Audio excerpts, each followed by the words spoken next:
What's up, NBA fan? What's up, all sports fans? This your boy JB, host of the Behind the Bench podcast network and channel. Just want to give a shout out to the rest of the crew. I'm talking about Shy, Kelvin, and Jermaine. And for everyone who's tuning in, I hope that you support Behind the Bench, become a subscriber, and help make this show the best that it can be. Now let's get right to it. It's a hot button topic, rightfully so. And I'm going to be talking about this a lot. Down the road, it needs to be discussed. It needs to be highlighted.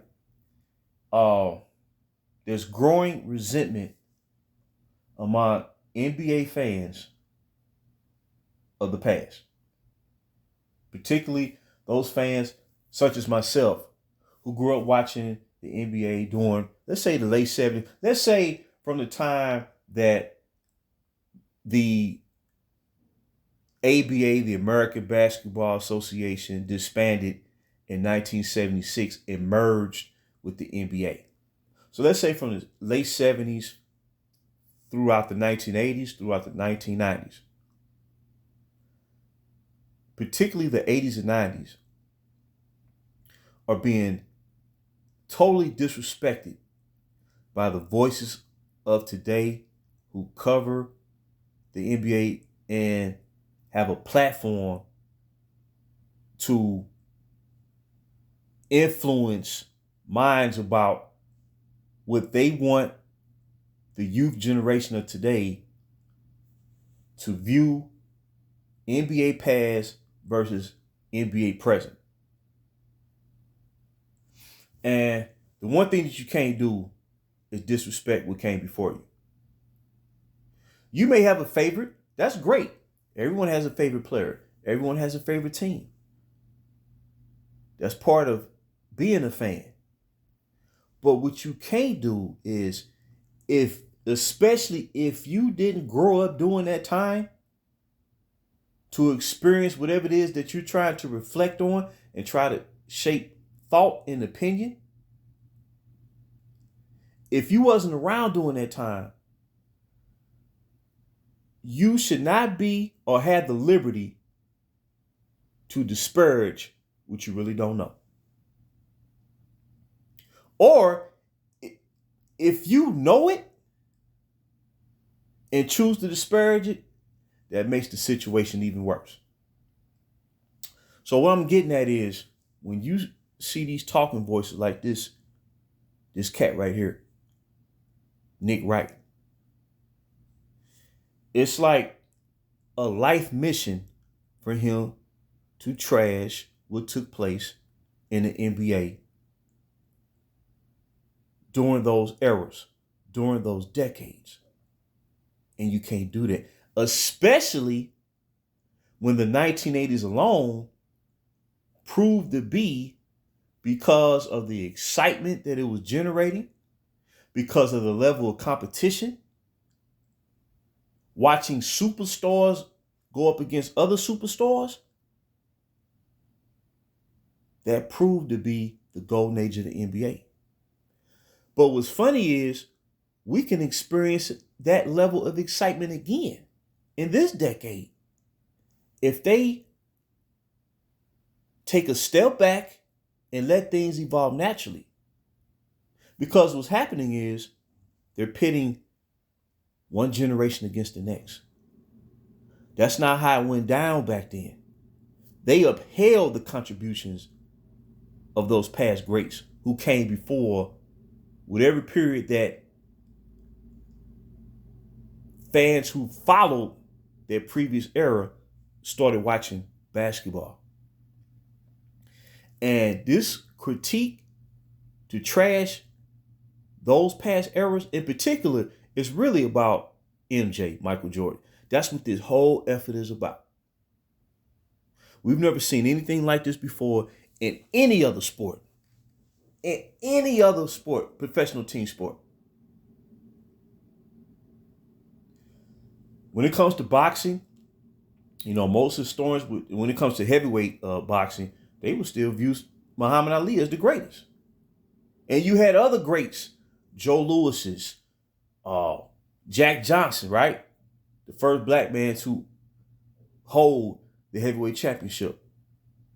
Sonny Liston, even like Mike Tyson, who I would say was the last true dominant heavyweight boxer, that could be considered an all-time great, even before he became an all-time great. They didn't trash Ali to promote Tyson. They didn't trash Sonny Liston. They was comparing Tyson's dominance to their dominance. Oh, that's awesome. That's awesome. And Mike Tyson always respected the boxers of the past. He always did that. He didn't trash the past. So therefore, his fans didn't trash the past. Even if they thought he may be better than Ali or whatnot, they didn't trash the past. But there's a concerted effort by these talking heads, by these voices, to disparage and mock the past greats and their contribution to this game. You can't do that. You can't sit there and trash a basketball player who helped propel this league to reach a global status, to where the NBA became an $8 billion dollar entity. You can't do that. But they're trying to. And it's getting played out. And a lot of fans who watched basketball back then, they're starting to speak out. Because it's not cool. Because what if 20 years down the road, what if future basketball fans that gravitate to the sport, what if they trash this era? What if they trash what went down in the 2010s or was going on in the 2020s? They wouldn't like that. So you have to consider everything. So I say, because they spend more time talking about basketball 30 years ago and their perception of it. And when the majority of the time, their perception is totally off base and it's not based on anything logical, then they do focusing on the basketball of today. Other than, well, today's players is bigger, stronger, faster. They're more skilled.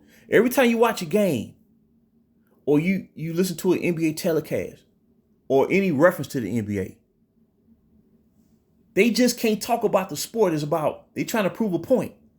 Well, if today's league is so much better, then there's no need to bring up the past all the time. But they're fixated on it because they are trying to take down a player whose resume, if you really look at it, in terms of how he started as a rookie